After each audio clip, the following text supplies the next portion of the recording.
እንዳልኳችሁ ቀበቶ ፍታ ቢለው አላስፈታም ብሎ የተነሳ ብርሃኑ ጁላ ቀበቷችን አስፈታቸዋለን ብሏል። ቃል በቃል ነው የተናገረው አይደል? አብይ አህመድም ሰባብራለውን እየሰባበርነው ነው። አይ ብዙ ሰብረህናል፣ ግን ከዚህ በላይ አንሰበርም ብሎ የተነሳ ነው። ፕሪቶሪያ ከተፈራረሙ በኋላ የትግራይ ኃይሎችን ቲፒኤልኤፍ ቲዲኤፍን ጠርቶ እንምታው ፋኖ እንምታውና እናስታግሳቸው፣ በቃ እኛ ሰላም እና አፉ ብለን እንቀጥላለን፣ ይህን ብቻ አስታግሱልኝ፣ አመጣጡ ጥሩ አይደለም አስታግሱልኝ። ኖ አናደርገውም ነው የተባለው። አናደርገውም፣ ወደ ኤርትራ ማናደርገው፣ ወደዚያ ራስን የገባበት ራስ ተወጣው። እኛ ተበድለናል፣ በደል በበደል አንመልስም፣ አናደርገውም። ስለዚህ ጉዳይ ተመልካቾች ወርቃማ የአፋብን ሊቀመንበር ዘመነ ካሴ የተናገረው አንድ ንግግር አለ። ለአማራ ህዝብ የሚያስተላልፈው መልእክት አለ። በጣም ወሳኝ ነው። አብይ ወሽመጦ የቆረጠው አብይ አህመድን አማራ ለመውደድ በቃ የግድ መውደድ እየጠላው ጭምር እንደወደደው አክት ሊያደርግ ያስገደደው ጉዳይ ይሄ ንግግር ነው። የሚስተዋለው ግርግር አማራውን ብቻውን ለማቆም የሚደረግ ሩጫ። በእርግጥ ማንም ኃይል መተማመኛው የራሱ አቅም ነው።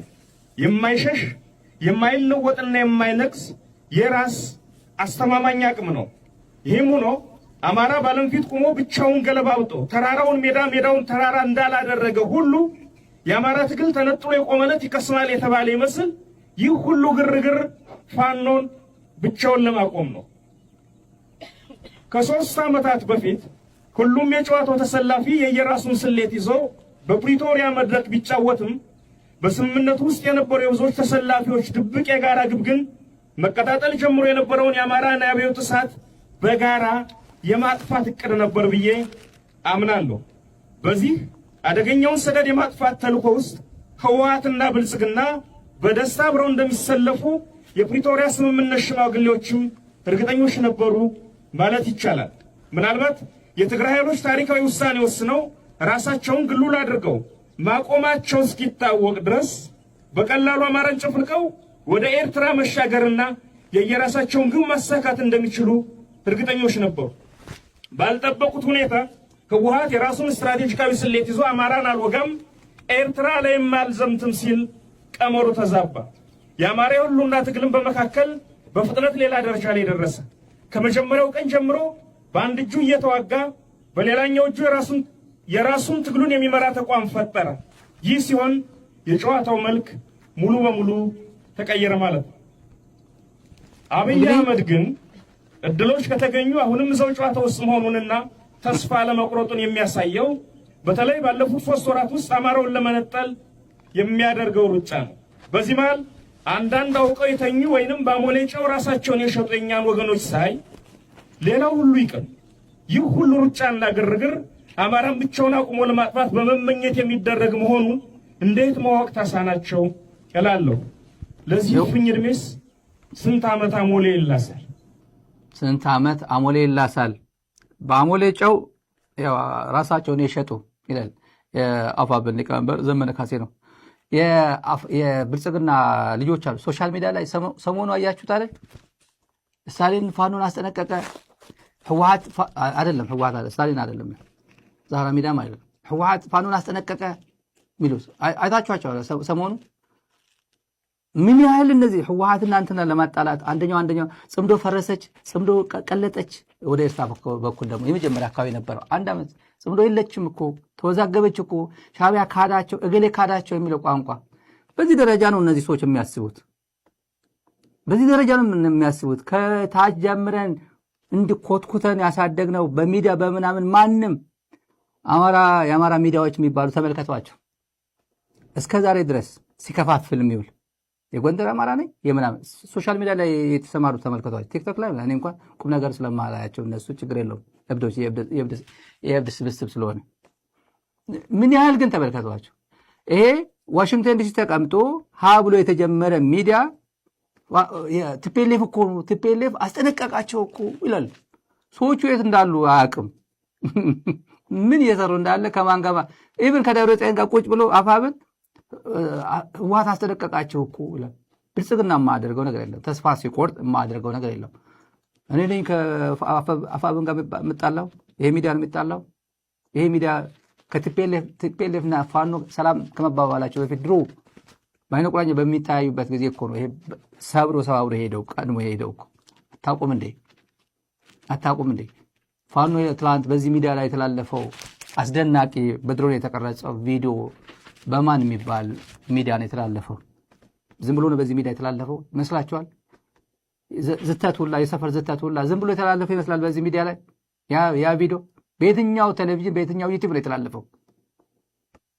አይገባችሁም? እኛ በመርህና በመርህ ብቻ ነው የምንሰራው። ንቅርቅ የለም። ሲሳሳቱ እናርማቸዋለን። ሲሳሳቱ ኦህዴድ የመጨረሻ ደረጃ ላይ ነው ያለው። ለትግራይና ለአማራ ልሂቃን ማሸነፍ ኦኬ፣ ኢትዮጵያ ውስጥ ለውጥ እንዲመጣ የምትፈልጉ ከሆነ this is the time።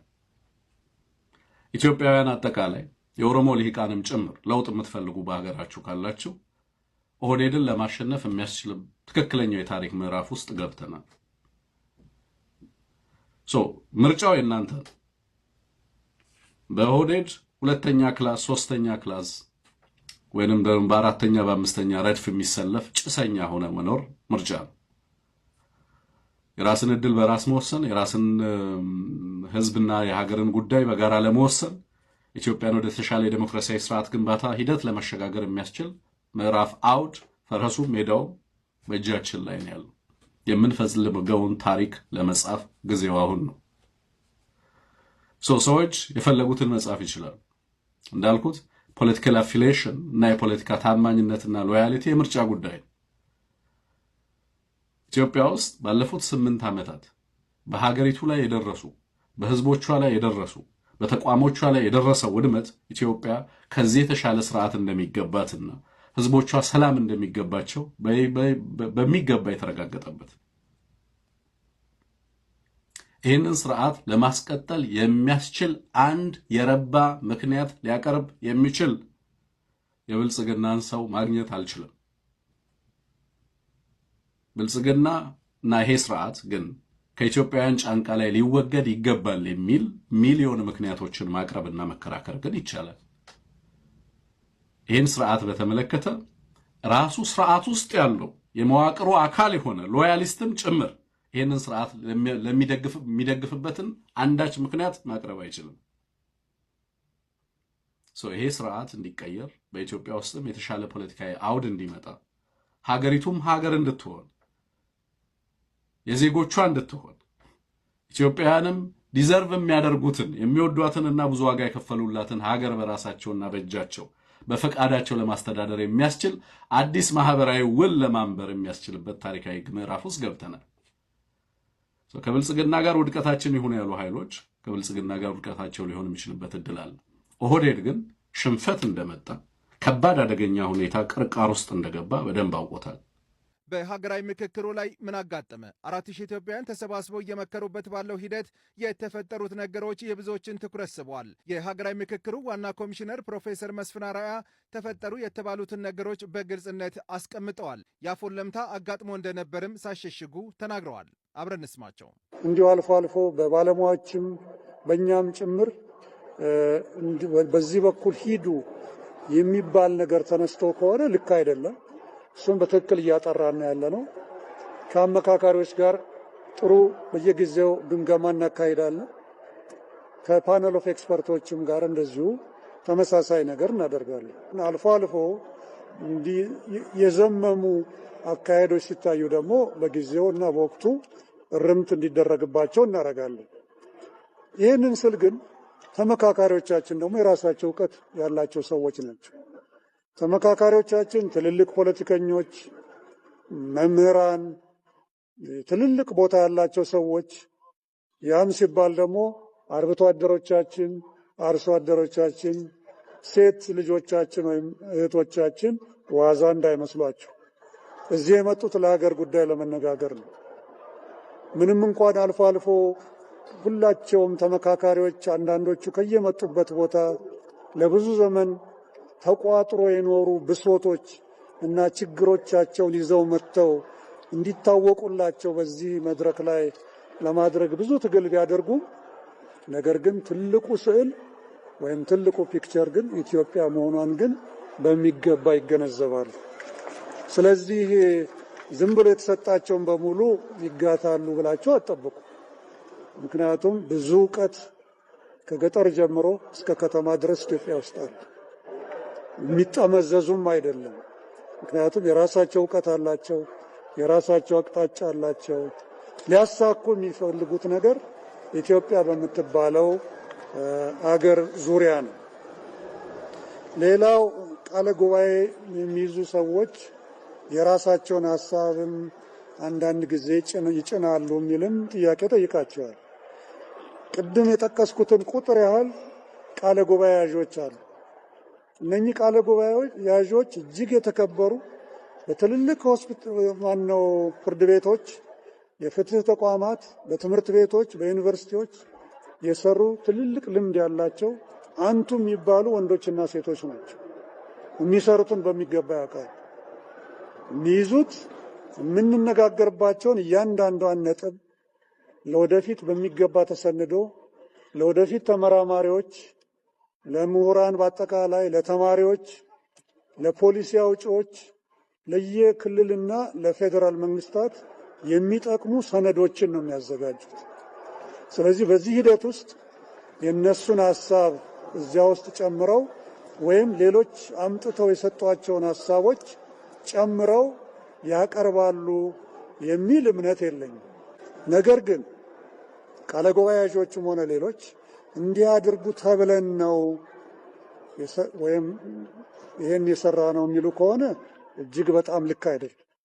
ምክንያቱም በዚህ ሂደት ውስጥ ማንም በሌላው ላይ የራሱን ብቻ ወይም የራሷን ብቻ ሐሳብ ለመጫን መሞከር የለባቸው። እንዳስተዋላችሁት እዚህ አዳራሽ ውስጥ የክልል ርዕሳነ መስተዳድር አሉ። የከተማችን ከንቲባ በሙሉ ቀን እዚህ ይገኛሉ እና ሌሎችም የፌዴራል አመራር ሚኒስትሮቹም እዚህ እንደሚገኙ አስተውላቸዋል። እዚህ የሚመጡ የክልል ርዕሳነ መስተዳድር ሆነ ከንቲባዎች እንዲሁም ሚኒስትሮች እንደሌላው ተመካካሪ በትክክል ቁጭ ብለው በስነ ስርዓት እንዲመካከሩ ነው እንጂ የነሱን ስልጣን ወይም ጉልበት ሊያሳዩን አይደለም። ከመጀመሪያው ቀን ጀምሮም ብለው ምንድነው ምክክር ማለት መከባበር፣ መነጋገር፣ መደማመጥና ወደ ማዕከል ወይም ወደ ኮንሰንሰስ ወይም ወደ መግባባት መድረስ ማለት ነው። እዚህ ውስጥ አንዳንድ ጊዜ መከባበር ሲዳከም አስተውለናል። አንዳንዶች ብድግ ብለው የሌላውን ማንነት ለመጨፍለቅ ሲሞክሩ አስተውለናል። ይሄ በፈረንጅኛው በኔ ሙያ ስሊፕ ኦፍ ዘ ታንግ ይባላል። በአማርኛ ደግሞ የአፍ ወለምታ ልንለው እንችላለን። ይሄ በጭራሽ ትክክል አይደለም።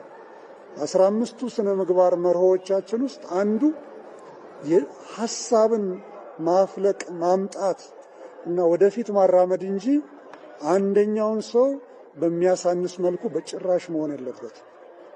እስካሁን ድረስ አንዳንድ ያስተዋልናቸው ነገሮች አሉ። ለወደፊት ግን በኮድ ኦፍ ኮንዳክታችን ወይም በስብሰባ ስነ ምግባር መመሪያችን መሰረት እርምጃ የምንወስድ ይሆናል። እኛ እዚህ ያሉትን ተመካካሪዎች በኩል ስለምናይ እኩል አክብሮት አለ። ከአርብቶ አደሯ ጀምሮ እስከ ላይ እስካሉት ባለስልጣን ድረስ ለኛ ቢያንስ በዚህ አዳራሽ እስካለንበት ድረስ እኩል ናቸው። ስለዚህ ይህንን አክብረን እየሄድን ነው። ነገር ግን እንዲህ አይነት አልፎ አልፎ እያጋጠሙን ነው። ይሄ ወደፊት በጭራሽ ሊታረም ይገባዋል የሚል ነው መልሴ።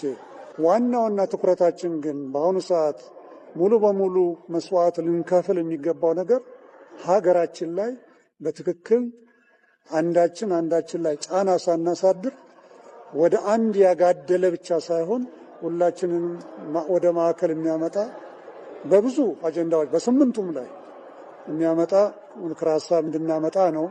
አልፎ አልፎ የተቃውሞ ሀሳቦች እንደሚሰነዘሩ አስተውላለሁ። ይህ ደግሞ ተገቢ ነው። ዲሞክራሲ እኮ ማለት ሁሉ ነገር አልጋ ባልጋ እንደዚህ እንደ ወለሉ የተስተካከለ ነው ማለት አይደለም። አንዳንድ ጊዜ ማመላከት ይገባል። አንዳንድ ጊዜ መከፋትን መግለጽ ይገባል። እናንተ በዚህ የኮሚሽነሩ ማብራሪያ ላይ ምን አስተያየት አላችሁ?